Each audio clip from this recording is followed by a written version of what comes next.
Salut nos frères bien-aimés dans le Seigneur, de partout où vous êtes. Que la grâce et la bénédiction de Dieu vous comblent tous. Nos bien-aimés de la CEAC, Communauté évangélique de l'Alliance au Congo, en Afrique, nous vous saluons au nom de Jésus. Nos amis de l'Afrique, nos frères et sœurs de la grande famille de l'Union mondiale de l'Alliance, recevez nos vives salutations en Christ. Sachez que nous sommes tous bénis aujourd'hui. Amen. Je me présente, je suis votre frère, pasteur Albert King, représentant de la communauté évangélique de l'Alliance au Royaume-Uni. Je suis pasteur titulaire de la paroisse CEA Londres. Mon épouse, Maman Florentine Boutaking, Maman Pasteur, vous salue tous au nom de Jésus. Tous les membres de notre paroisse à Londres vous saluent au nom de Jésus. Amen. Amen, amen, nous sommes dans la joie. Il faut que nous crions dans la joie parce qu'aujourd'hui c'est un jour spécial. Nous les évangéliques, parfois nous avons un peu de lourdeur pour soulever nos mains en haut, acclamer fort dans la joie ou hurler nos cris de louange à haute voix pour louer notre Dieu. Mais aujourd'hui, je vous invite à détourner de cela et louer notre Dieu avec le cri de joie. La Bible nous dit dans Psaume 145, verset 3, L'Éternel est grand et très digne de louange, et sa grandeur est insondable. Aussi, la Bible déclare à 1 Chronique 16, 25, c'est la même chose, elle nous dit, car l'Éternel est grand et très digne de louange, il est redoutable par-dessus tout le Dieu. Oh bien-aimé, notre Dieu est grand et il est digne d'être loué. Aujourd'hui, c'est un jour de grâce, un jour spécial et important, un jour d'accomplissement de la promesse de Dieu. Les chrétiens nés de nouveau comprennent bien cela, l'importance de ces jours. Un jour qui marque la vie de tout chrétien né de nouveau. Et aussi, ces jours marquent la vie des païens. Comme la Bible nous le dit, à ces jours-là, beaucoup de païens ont tourné vers Dieu. Ils ont donné leur vie à Dieu. Les païens sont devenus des croyants. Et ces croyants sont devenus des chrétiens nés de nouveau. Oh bien-aimés, ces jours, c'est le jour de la Pentecôte. C'est le jour de la Pentecôte. C'est le jour de la Pentecôte. Amen. Bien-aimés dans le Seigneur, voici nous sommes au moment de notre message et que aujourd'hui nous voulons partager. C'était prévu pour nous de scinder ces messages en deux parties. La première partie, nous parlerons de l'auteur de ces livres que nous allons lire, les Actes des Apôtres. Et en deuxième partie, c'est là que nous allons parler de ces jours de Pentecôte. Alors, si vous avez votre Bible, nous ouvrons tous dans les Actes des Apôtres, chapitre 1. Et ici, je ne ferai pas vraiment la lecture entière. Si vous avez le temps, vous pouvez lire cela. Mais aujourd'hui, nous voulons seulement tirer quelques points et puis surtout parler de l'auteur pourquoi il a écrit ces livres, de quoi il a été inspiré pour écrire ces livres des Actes des Apôtres. Vraiment, ça serait bien pour nous de suivre. Écoutons, Actes des Apôtres, chapitre 1, verset 1. Ça commence avec le mot, si vous lisez dans Louis II, c'est vraiment bien exprimé. Théophile, j'ai parlé dans mon premier livre de ce que Jésus a commencé de faire et d'enseigner dès le commencement. Bien-aimés, ce livre des Actes des Apôtres est un outil très important pour nous les chrétiens de connaître l'histoire comme en ajoutant dans notre connaissance et aussi à suivre les leçons spirituelles que ces livres nous donnent. Et il a écrit ces livres comme une lettre à son ami Théopolis. Nous, en français, nous disons Théophile. Et il commence avec le nom d'une personne, Théophile. J'ai parlé dans mon premier livre de tout ce que Jésus a commencé de faire et enseigner dès le commencement, jusqu'au jour où il fut enlevé au ciel après avoir donné ses ordres par le Saint-Esprit aux apôtres qui avaient choisi. Bien-aimés, les 2 premiers versets déjà nous donnent ce que nous disons en anglais, nous donnent le summary, c'est-à-dire ça donne déjà une conclusion à tout un message qu'il allait donner, à tout un message qu'il allait parler, dans tout ce qu'il avait à dire. Alors c'est vraiment intéressant, c'est vraiment important comme il a commencé. Théophile, j'ai parlé dans mon premier livre, c'est-à-dire quand il a écrit dans Luc là-bas, quand vous regardez, il s'est arrêté juste quand Jésus est monté au ciel. Et ici, il fait la continuité du message, la continuité dans son livre. Mais il exprime cela comme il parlait à un ami. Bien-aimé, nous sommes les amis de Dieu. Et Dieu, quand Dieu nous parle, il nous parle comme des amis. Jésus nous a dit que nous sommes plus que ses amis. Nous sommes ses frères. Il nous parle dans une manière comme une lettre comme ça, révélée. Et ici, Luc est en train d'écrire une lettre à Paul et une lettre à Théophile. Et cette lettre est pour nous tous comme amis de Luc. Théophile, j'ai parlé dans mon premier livre tout ce que Jésus a commencé de faire et d'enseigner dès le commencement jusqu'au jour où il fut enlevé au ciel après avoir donné ses disciples ses ordres par le Saint-Esprit aux apôtres qu'il avait choisis. Dans ces livres des Actes des Apôtres, dans ces chapitres ici que nous regardons là, le chapitre 1, c'est ce que nous allons parler pour ce matin. Et puis pour le soir, nous en parlerons sur le jour du Pentecôte, de la Pentecôte. C'est notre sujet d'aujourd'hui. C'est dimanche ici, le 31 mai 2020. Nous en parlerons de ces jours.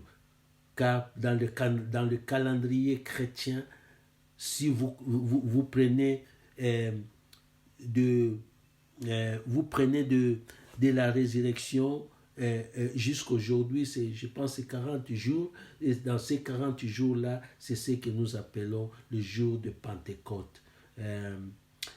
Pentecôte n'était pas une fête chrétienne. Si vous regardez dans la Bible, le mot Pentecôte n'est mentionné que 3 fois.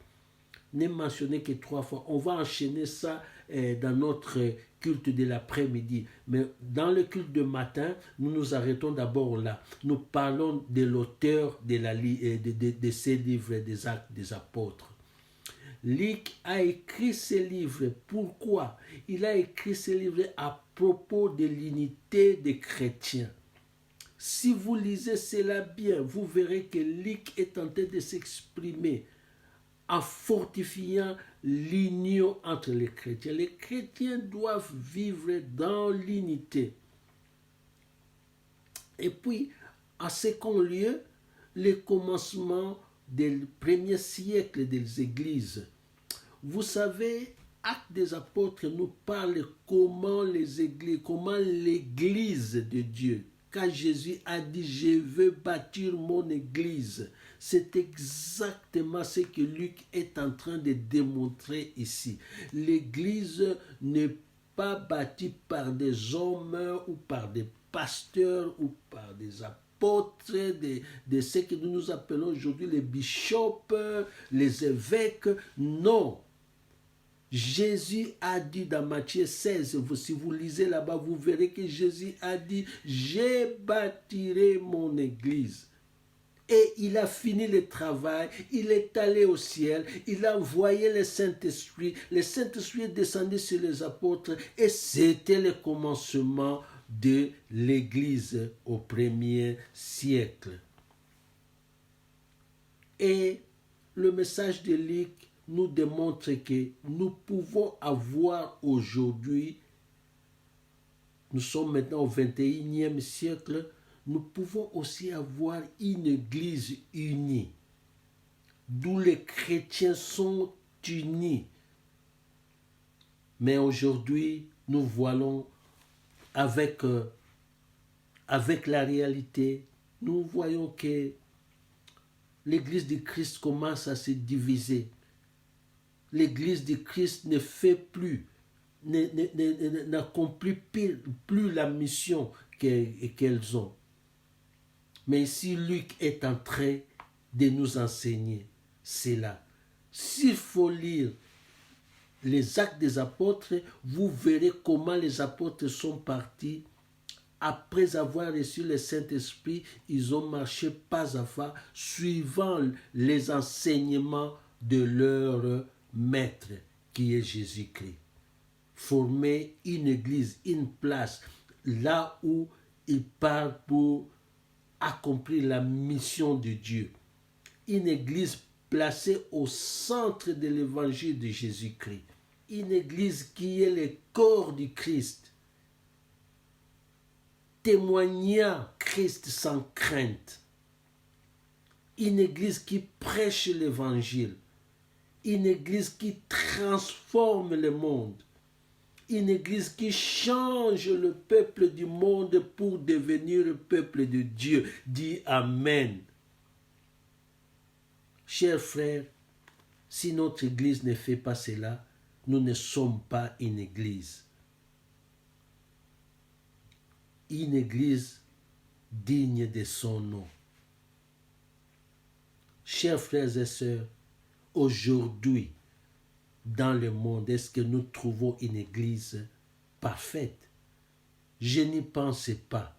Pourquoi? Parce que nous éloignons des enseignements que Jésus a laissés, le commandement que Jésus a laissé, les instructions que Jésus a laissées, le message que Jésus a laissé. Les églises d'aujourd'hui s'éloignent sur cela. Nous devons avoir une église universelle qui est l'église de Jésus-Christ, centrée sur le message du Christ, centrée sur l'évangile, changer le peuple du monde. Est-ce que les églises répondent aux critères des actes des apôtres?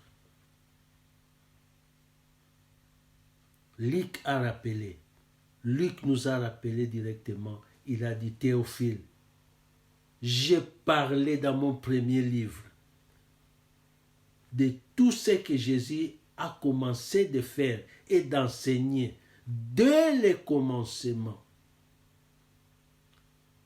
Mon frère, quand on parle de commencement, on parle du fondement. Est-ce que la fondation de notre Église est placée sur la fondation des actes des apôtres?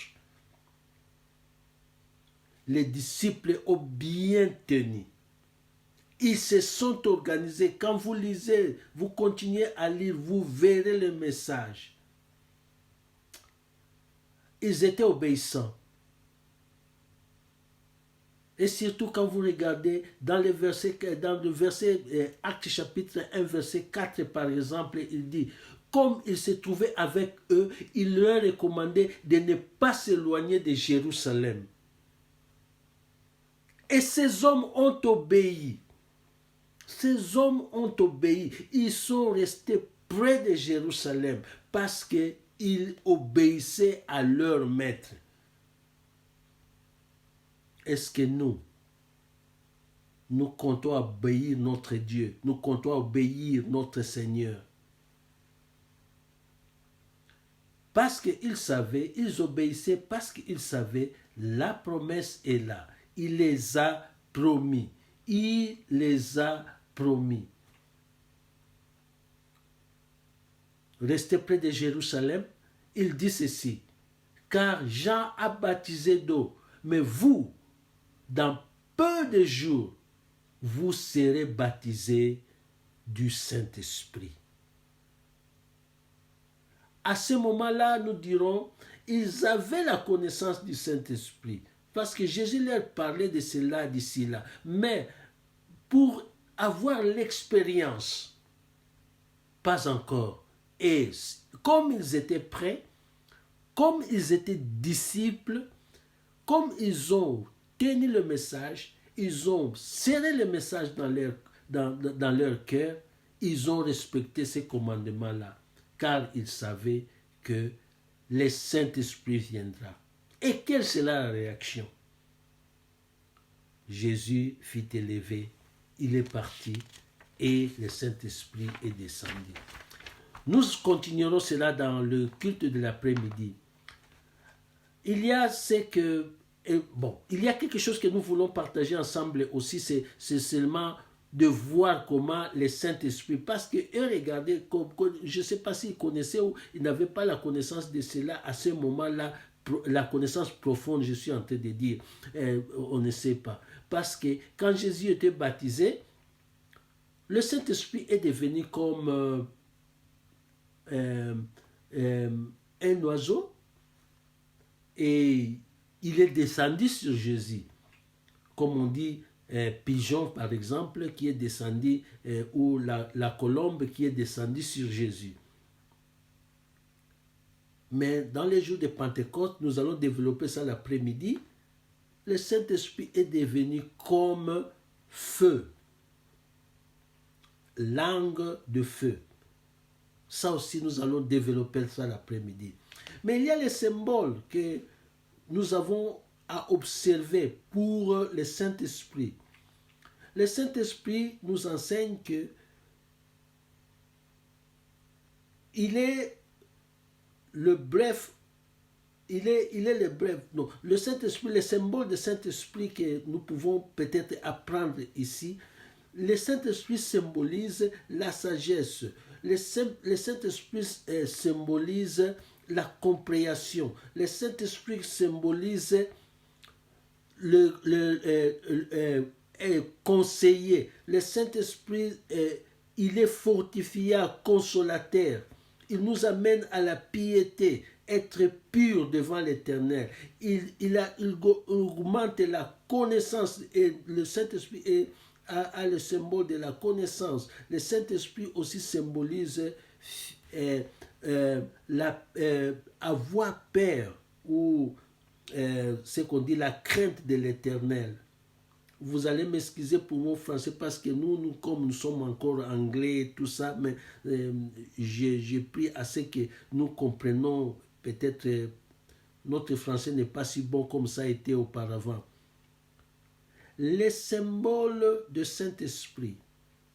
Le Saint-Esprit symbolise la sagesse, symbolise la compréhension, c'est-à-dire vous avez la sagesse de comprendre les choses cachées. Le Saint-Esprit, c'est un bon conseiller. Le Saint-Esprit, c'est un consolateur. Le Saint-Esprit nous garde dans notre piété. Le Saint-Esprit nous donne la connaissance avancée, la connaissance spirituelle. Et aussi le Saint-Esprit nous amène à avoir la crainte de l'Éternel. Nous allons développer ça un jour dans nos messages. Je ne manquerai pas à reprendre ceci à profond. Comme nous avons maintenant le moyen de nous communiquer dans ces moyens peut-être de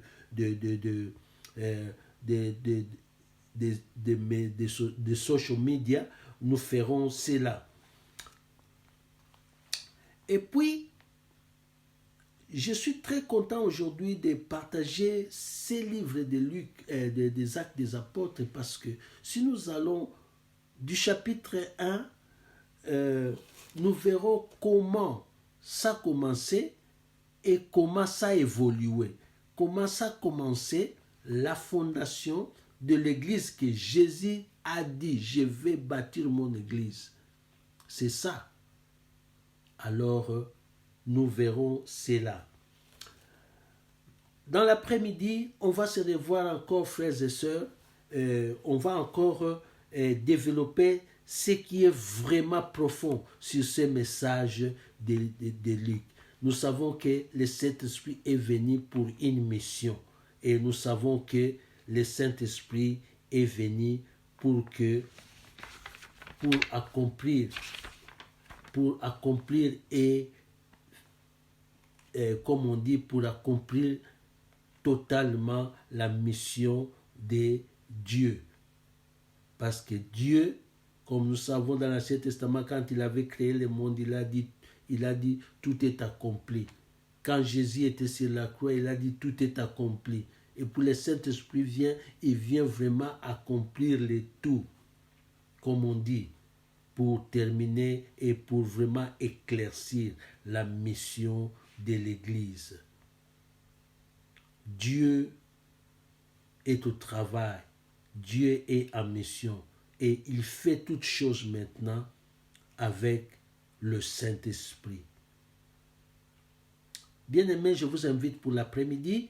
Nous allons avoir un bon culte où nous parlerons vraiment profondément de ces jours de Pentecôte. Que Dieu vous bénisse au nom de Jésus. Amen.